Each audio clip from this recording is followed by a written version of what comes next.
Well, good morning. My name is Anthony Nations. I'm a pulmonary and critical care physician at the Walter Reed National Military Medical Center, Chief of Pulmonary Medicine there. And I'm going to talk to you today about ultrasound outside the hospital setting. And we titled this the Austere Environment, and I'll try to tell you what I mean by that.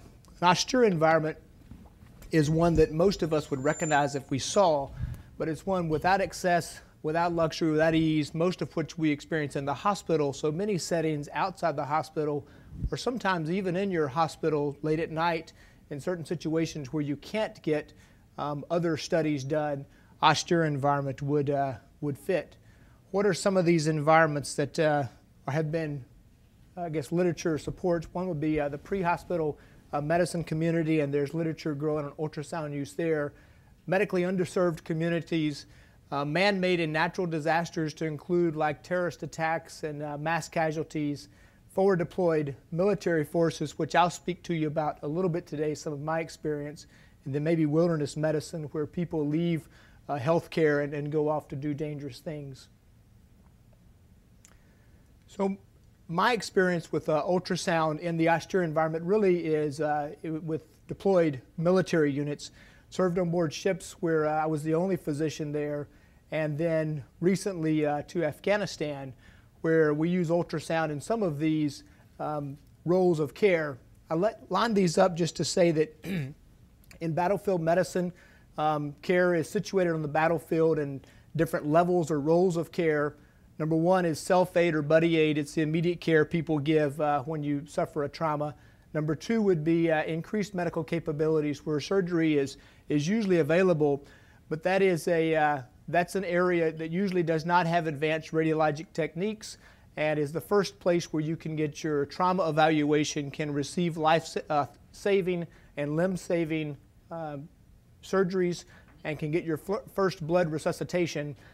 Level 3 has increased technology for more radiology studies and usually subspecialty surgical care. Level 4 is usually outside of the theater. Right now that's in Landstuhl, Germany, for the conflict going on in Afghanistan, and the level 5 ends up being back here. So the level 1 and 2 ends up being a very austere military environment. Level 1, which I've not been deployed to, is usually medics, and many of them are beginning to take ultrasounds to use with them with the training that they are getting. The level 2, which I'll talk to you about a little bit today, which I've been deployed into, which we incorporated ultrasound into our capabilities. So this is a level 2 facility, and it's before you unpack it or as you pack out to leave that area. Very mobile unit, and anything that you take you have to carry with you, so you can understand that deploying all of our radiologic techniques, even though you may want them, they may not be available to be moved into areas. This is a Role 2 facility once it's been placed up. You can see on the far right-hand side on your left is a large triage tent. If you have a mass casualty, you would triage your patients there. In the center, you would have your receiving station with an emergency department and small ICU, and then over to the far end there, the one-bed operating room. If you look inside the operating room, I think this would meet the criteria for an austere environment. It's where many of our wounded warriors get their first resuscitative surgery, damage control surgery, can get their first blood resuscitation. But if you look closely down in the corner, you'll see two boxes, both of which have handheld ultrasound because they are so important in that environment. We actually take them anywhere we're going to be doing advanced care.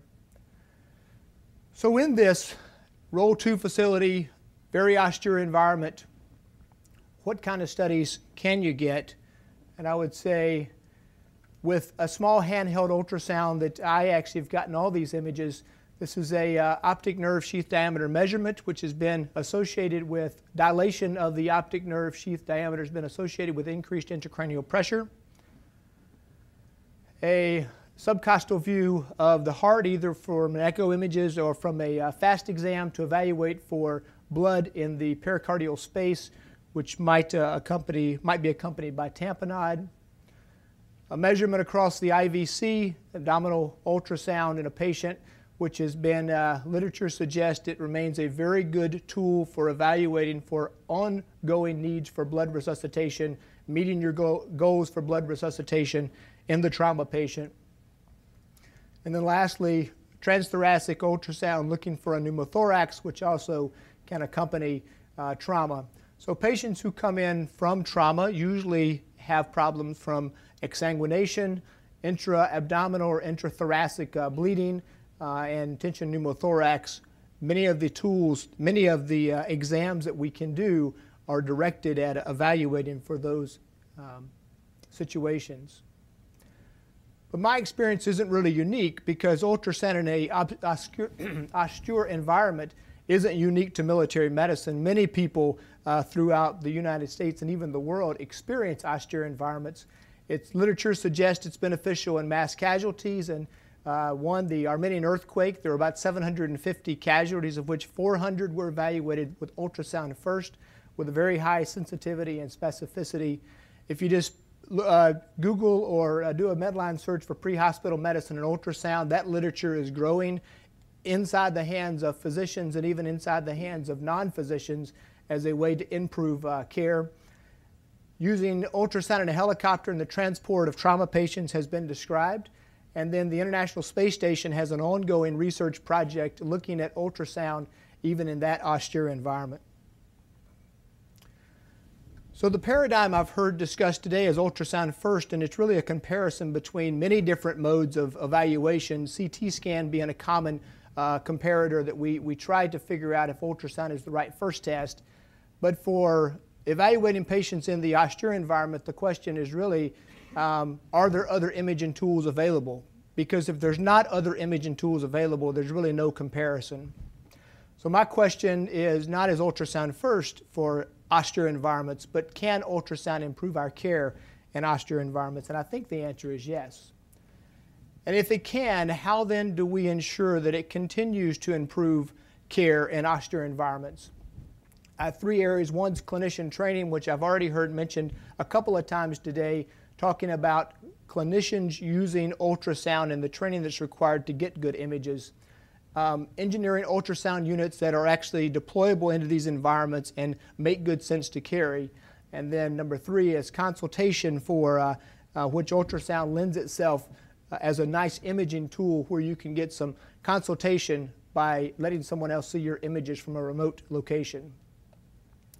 So the first one, clinician training, is many people who pick up a handheld ultrasound to help them make decisions come from multiple backgrounds and multiple training pipelines, but the clinician has to obtain the images and make sure they're getting clinically relevant images, interpret those images, and then make decisions off of those. Unlike many other situations in which ultrasound is used, where a sonographer gets the image, it's read professionally or by a board-certified cardiologist, radiologist, etc., and we work off of that decision. In a austere environment, it's austere limited even in who can be there, so usually there's not all of the sonographers and interpreters that we would like to have. So clinician training then becomes a key feature of whether or not it's successful. Many specialties have driven training pipelines, and probably the emergency medicine is the most forward thinking on this and has developed this pipeline. I'm a critical care physician and we're following that line of training, but specialties drive how to incorporate ultrasound into your clinical practice.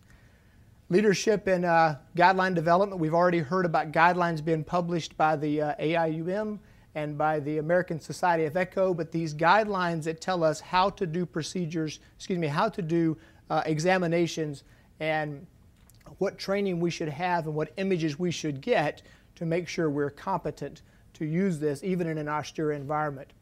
And interestingly, ultrasound is being introduced as early as medical school in some centers. At the Uniformed Services University in Bethesda, the first-year class learns how to auscultate the heart, to palpate the heart, and to look at the heart with ultrasound. It's part of their first-year medicine training, and I think with the new generation of physicians, using ultrasound in the austere environment, it's going to be a lot easier to incorporate. Number two is getting ultrasound units that can actually make it into these environments. This ends up being a full radiology suite, if you will, in a box as far as ultrasound is concerned, this machine has not only multiple probes, but has a lot of software inside to make clinical decisions for you. But more is not always better.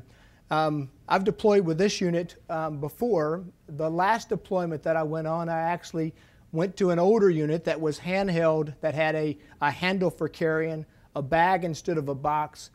Went with one probe, but because it had a longer battery life. And I think that as we try to develop tools that perform well in an austere environment, more and more advanced, more being available is not always better for the clinician. And then lastly, I'd like to talk about extending our capabilities in austere environments by reaching out for consultation. And I put here historic comparisons because as a medicine resident, if I had a question about an EKG when I was in the emergency department or on the floor, I would look at the EKG and try to read it, and if I had questions, I would fax it to my cardiologist, who would then read the EKG and call me back with some clinical consultation. So the idea of taking an image and sending it to someone else to look at and you getting an answer from a remote location is not new to ultrasound, but ultrasound, because it's an image-based technology, lends itself well to this sort of telesonography, getting consultation from someone at a distance. Advances in digital image transmission really have revolutionized the way we talk. We use phones to talk to each other.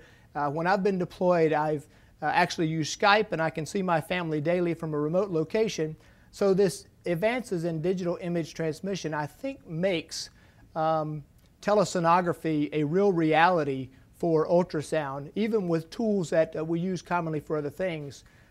You'll recognize some of these names, but Dr. Blavis has published on camera phone, even though maybe not what you would be used to looking at ultrasound, but taking those images and sending them around for consultation. Other ones using wireless and satellite transmission, and I think the internet really opens up new possibilities for us to use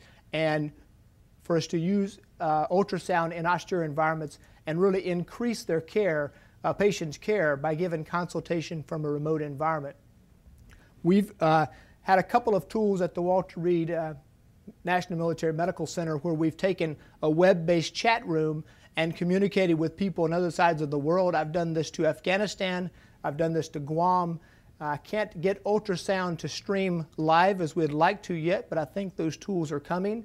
We have done head-mounted video cams where you can actually see in real time an evaluation, look at the ultrasound machine as being transmitted, and actually help the provider on the other end of the internet connection make decisions. So I think that ultrasound can and does improve medical care in austere environments. And unlike many of the conversations here today, I think few, if any, alternatives or comparisons exist for this environment. Thanks very much.